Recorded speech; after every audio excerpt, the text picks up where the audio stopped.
Guys, so I just submitted an offer on a condo today which had 2 parking spots, and I was in a little bit of a heated match with the other agent, which begged the question, what is the value of parking when purchasing a condominium?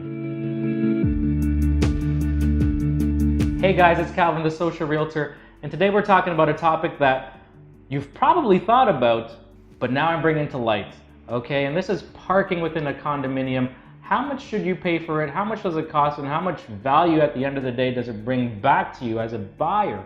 The answer is not so simple. It actually varies depending on the area. So in Toronto, we know that there's a lot of people here. It's very condensed.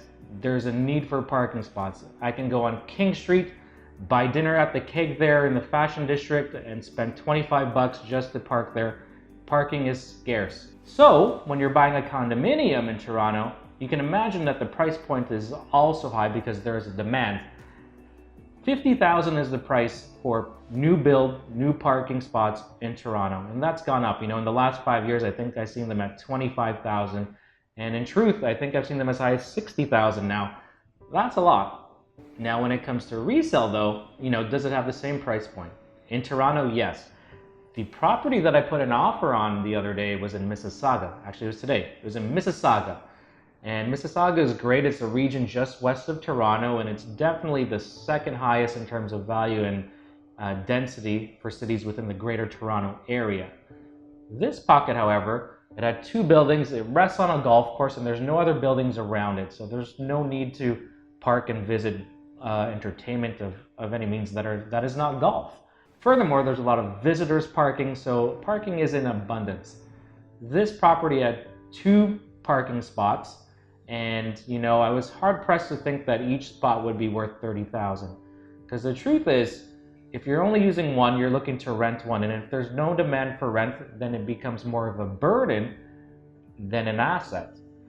Because when you have a parking spot, you have higher maintenance fees when it comes to condos. Usually about $50 a month per spot. Side note, when it comes to lockers, you're probably looking at $25 a month. So same sort of thing. Everything that I'm talking about in regards to parking, you can apply to lockers too, but parking is obviously in more demand.